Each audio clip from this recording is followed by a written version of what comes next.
Hi guys, Kim here. Welcome to Backyard Blooms. In today's video, we are going to plant some plants because it is fall, y'all. I like saying that anyways. It's like a southern thing, y'all. Well, anyways, today we are going to plant the dark side of the moon. It is an Astilbe. This is my very first Astilbe that I'm going to plant in my garden. And it is new in the garden from Proven Winners this year. And I'm really excited about it. It really likes to be in, it can take sun or shade, but I think it really doesn't like to be in full shade, but I think it loves to be in dabbled shade, and it loves a lot of water.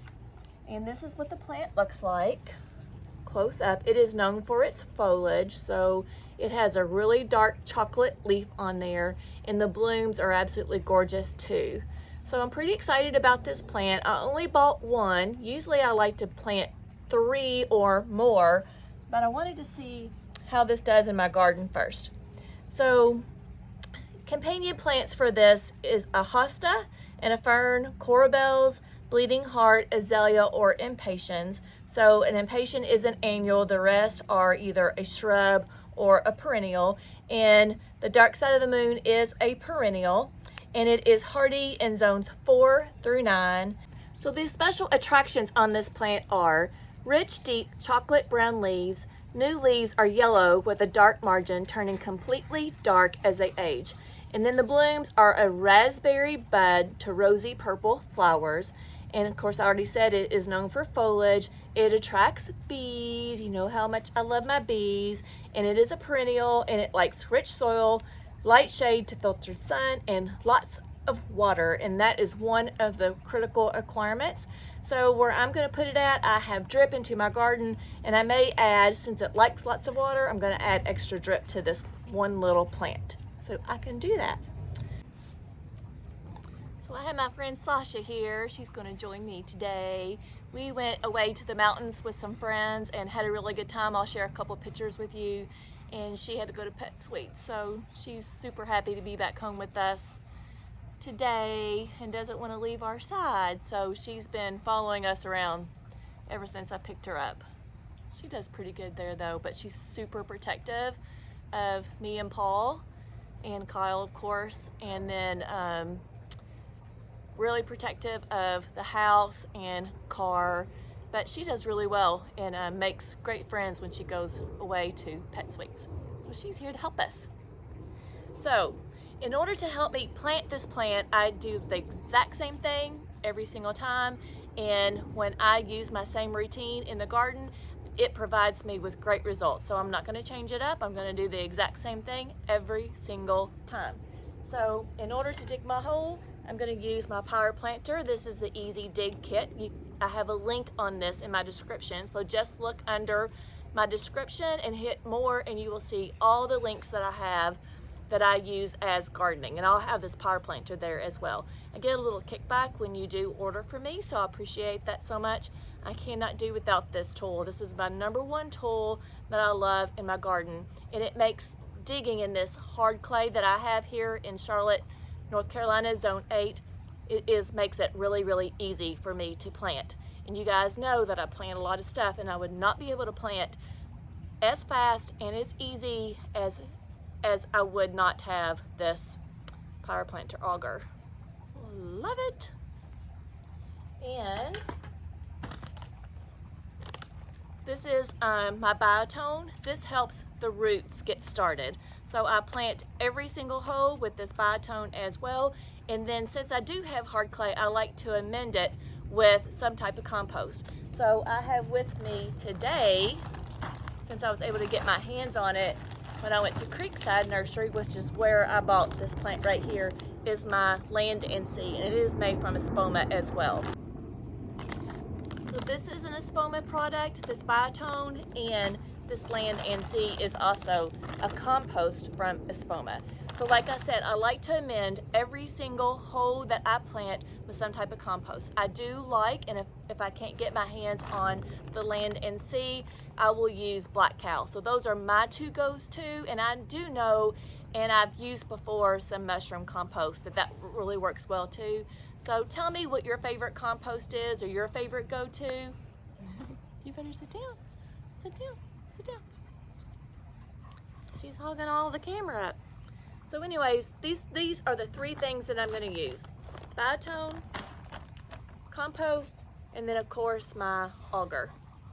So I'm definitely going to get this Astilbe planted today, and I'm going to plant that with you as well. And then I have a whole another pile of plants that I need to get into the ground too. And we're just going to go one by one and let's just see how far we can get today. So let's get to planting. So right now it's currently late in the afternoon and you can see that I have shade here. However, sometimes your garden just change, right? So this crepe myrtle is providing more shade in this location all throughout the day. And in the afternoon, these Yoshio cryptomera trees are providing me more shade too. So you can see as late in the afternoon is where we get our hot sun. That's what I have to worry about here in Charlotte, is that I have the dabbled shade right here. So a little bit of sun right there and some dabbled shade all through here. So this is about the location that I'm going to plant this plant. So I had a wine and roses in this location right there, and I think I'm going to put my Astilbe right there. And I could also put it on the other side of this container right there as well. And I do have some hostas that I'm going to plant, so I might go ahead and plant that hosta. I have 2 hostas that I'm going to plant, and hostas are great companion plants for this Astilbe. So I'm pretty excited to just see how this does in my garden, right? So I have some catmint there, I have some Gara, and then I have some bubblegum back there in the back, and then I have this yellow is lantana, but that's an annual, but lantana does come back for us. So I'm gonna leave that there for right now because it's providing a lot of color here for me in the fall. And then these containers right here are going to probably be changed out soon, but they're still looking pretty, so I'm gonna leave them currently right now. So we're gonna set the camera up and get that Astilbe planted right there.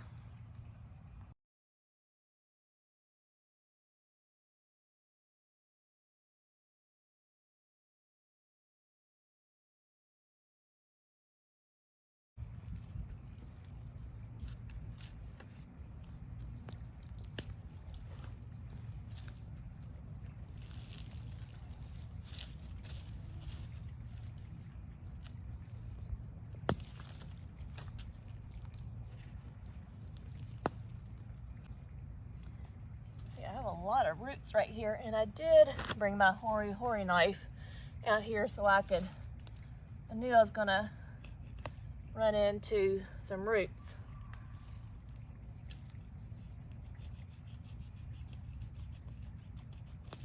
So those wine and roses have been in here for almost 4 years, I believe, or close to that. They were one of the first plants that I planted when these cryptomeras were really, really small. All right, so right now I'm just going to remove the plant from the container, and I just gently push on the edge for that. Kind of grab my hand around the plant right here and just remove the pot like so. You can see those are really nice healthy roots right there. Awesome. Move this so you guys can see. Now I'm going to fill this up with the dirt that I already loosened right here. I'm just going to put all this dirt that I just loosened up right in here.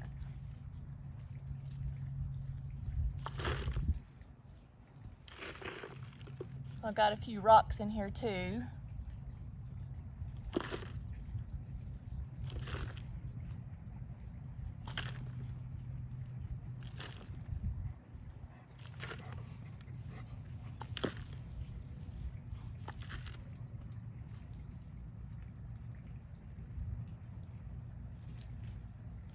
Alright, so I removed all that dirt. It's almost full, so I know that I'm going to have to go just a little bit deeper because this is a pretty good size container. I don't know, this says it's 8 quart. What is that? It looks like it's bigger than 1 gallon. I'm not sure.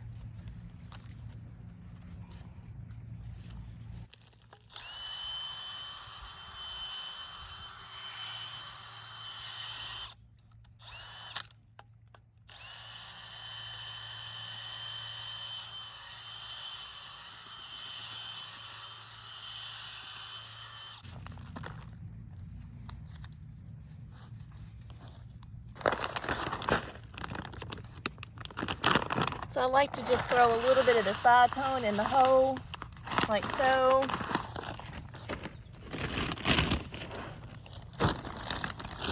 And then my land and seed, just a couple of handfuls. That's what it looks like. Isn't it pretty?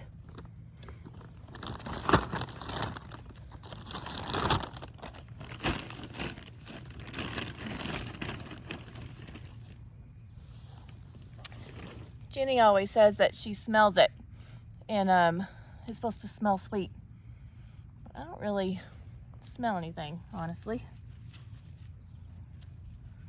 All right, so once I get my biotone and my compost in there, just a couple of handfuls, you never want to completely take everything out. You want to use 80% of your original soil in there, and then I like to give it a good mix with this auger again.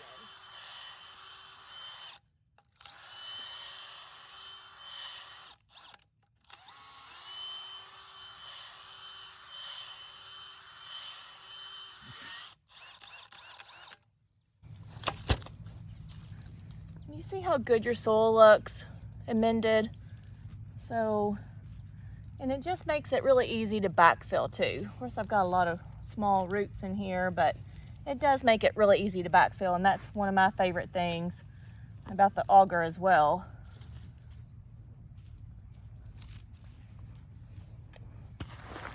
All right, so I'm going to put a little bit more dirt in here.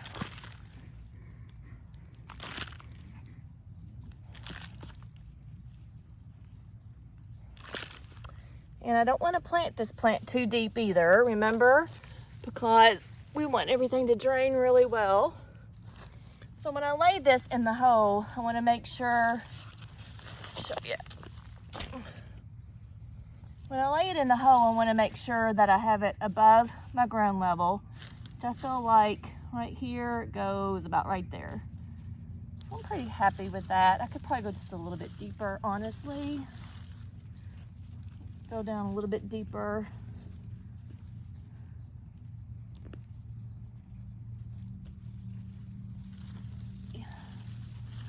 Pretty happy with that. And then I want to arrange my plant where it's pleasing from the eye, from where I'm going to see it the most. I got like a little limb right here sticking out. All right, and then once I get that in there, I have some dirt that's around the hole, but I'm going to take whatever I put in my pot right here, and I'm going to use this to backfill all the way around.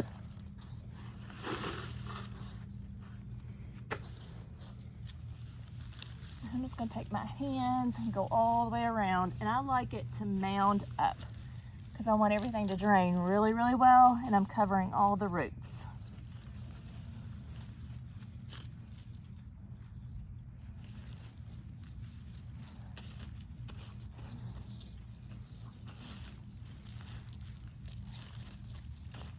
And then after I have all that backfilled, then I take my foot and just gently tap down all the way around it to get all the air pockets out.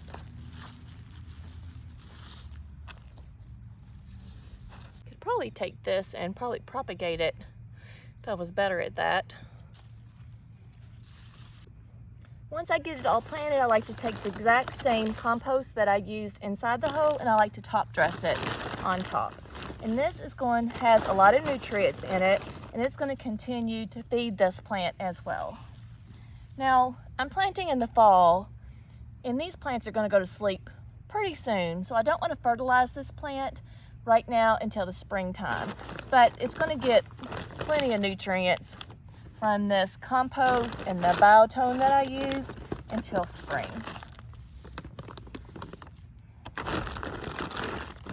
And by using compost and top dressing, like on this plant or any other plant, I especially like to top dress my roses, then it just puts more nutrients in the ground that your flowers have already taken out, right? So they'll continue to be watered down and seep into the ground here too.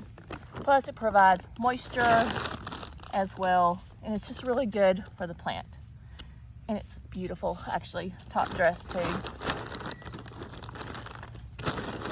Now I can come back and add some more mulch on top of this if I'd like to.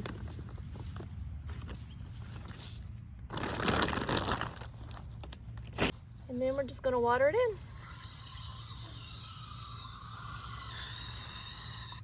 Also, make sure you never plant these plants when they're completely dry, because you're just putting them in the ground and giving them a bad start automatically. Make sure your root ball is pretty wet before you put it in there, and then that way you're not meeting dry soil and a dry root ball and then expect to just water in a small amount and expect it to live. So make sure you plant your plants out of the container when they're already wet.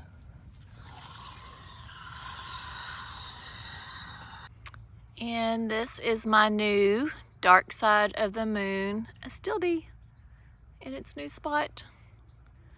So we are gonna plant some hostas next. So let's go talk about these hostas.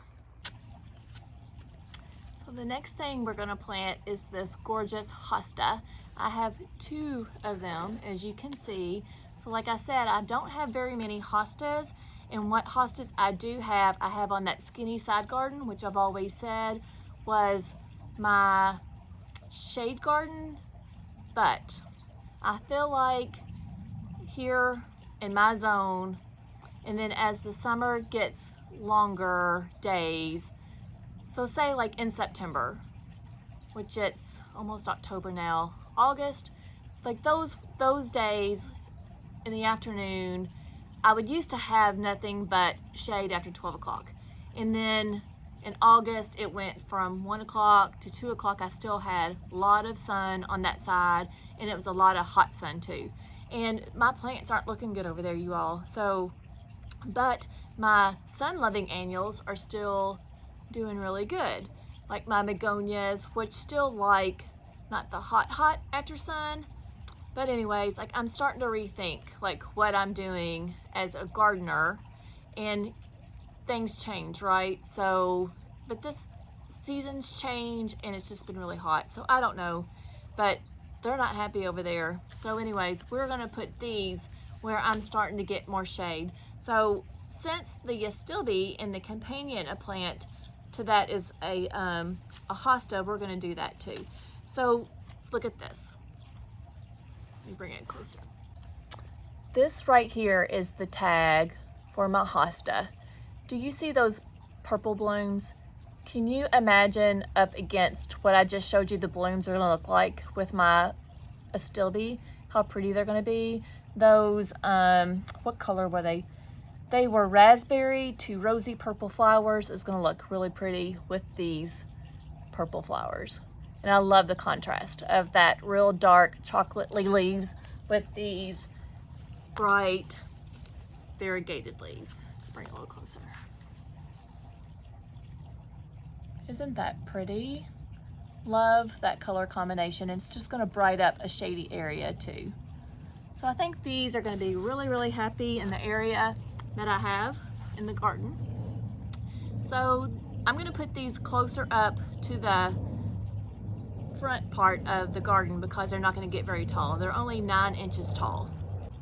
So let me tell you about that hosta. Do you see that sun going down in the back? Isn't that pretty? Anyways, this one's called Wrinkle In Time. It only gets 9 inches tall, so not very tall, much taller than this right here. It only takes for the light less than 4 hours of daily sun, so we really need to put it in an area that's even less dabbled shade than what we're already doing for the Astilbe. And the hardiness zone is 3 to 9. We're in zone 8 here. It blooms in midsummer, and of course you pair it with corabelles, Astilbe, bleeding hearts. All those do good in just dabbled light sun, right? So all those plants do really well together. And its features are showy, wavy, dark green leaves, creamy yellow margins mature to creamy white lavender flowers. And then it does best in partial to full shade, prefers moist organic soils, and it's easy to grow and very adaptable. Pretty, pretty, pretty. All right, so I'm not gonna show every single plant. Like I like to plant at least one with you every single video, to show you how I like to plant, just so you'd have an idea if you've never seen any of my videos before. But everybody else knows that I plant the exact same way every time. So this is the hosta. I have 2 of them, and I went ahead and planted those, and I put them at the very beginning of my border because they're going to stay small. I try to keep every single tag so I'll remember. And I do have some that are copper. As you can see right here, I have this tag right here so I can remember what the names of them are. And I'll eventually go ahead and do like a copper tag for that one too. But this one is the Wrinkle In Time hosta. It's gorgeous and it looks beautiful up against that black Astilbe right there. And then the other hosta right here. So they're gonna get dabbled shade right here, and they should be much happier here than they would be on my skinny side garden. So in order for me to put that plant right there, I had to dig up that right there. So that is my Walker's Low catmint, and I'm gonna ask my friend Loretta if she would like that, and I'm gonna show you right now how I'm gonna divide that. And then once we divide it, we're gonna put it in these pots right here. And this is my Proven Winners soil too, right there. All right, so here's my pots, and it's just that Proven Winners potting soil in there, nothing special, even though it is special. I'm not gonna lie, it's special. So I'm gonna move this out of my way. This is my hoary knife. This is what I'm gonna use to cut it with. I'm gonna grab my plant. And I'm gonna be honest with you guys, I never really have had to divide too many plants because I've only been really gardening for 4 years, or 4.5, I guess now. So, but I've seen pictures of everybody else do it, and I'm not gonna be scared to do it. So I have my hoary knife, which is gonna cut right into it. And I could probably make this plant right here 2 to even 3 plants, but I think what I'm gonna do is I'm just gonna cut it right down the middle. Is what I'm gonna do, and I'm gonna put it in one in each pot. So I'm gonna take this right here and just with the serrated part and just cut it right in half.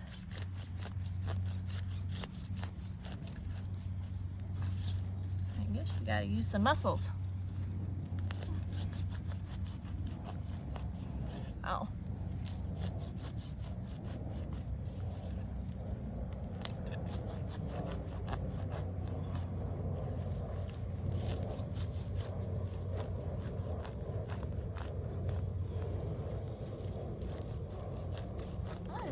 As I thought it would be, but you just want to make sure you got roots on each side.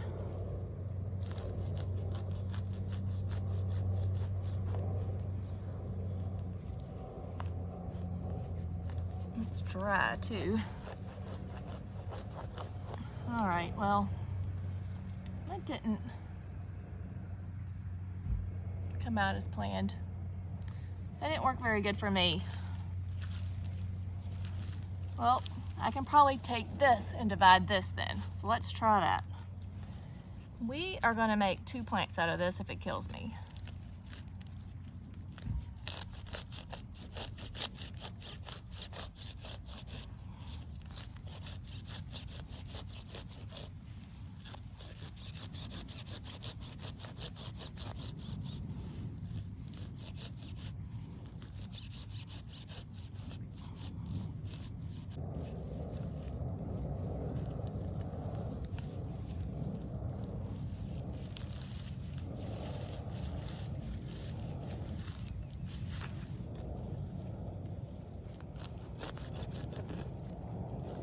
All right, well, that worked out a little bit better. So I don't know. I do have some roots here, we'll see. So I think I'm gonna take this and cut this back as well. I'm gonna just put one of these in each pot.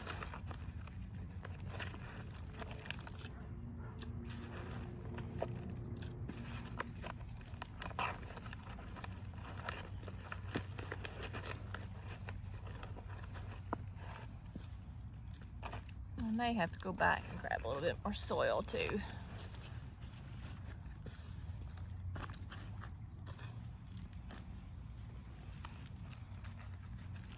Just push it down in there kind of hard, and then we'll water this down really good. So I'm gonna cut this foliage back before I give it to Loretta, and then I got some roots in there. So we'll see how they do. And I definitely have a good root system here, and I could probably cut this again if I wanted to. Let's see. I think I'm just gonna leave this one though. That's what it looks like.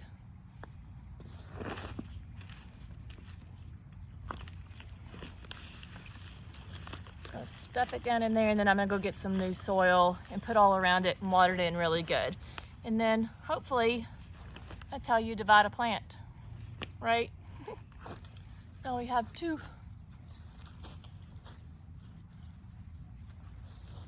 I'd probably even maybe root that one in. Well, no, you can't now. There's still a little bit of a root there.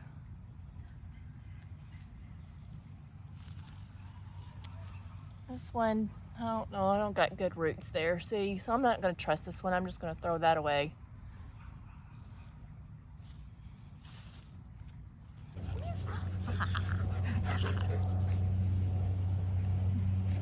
So that's it for today. I'm losing some daylight, so come back tomorrow with me and we're gonna plant some exciting camellias in the garden tomorrow.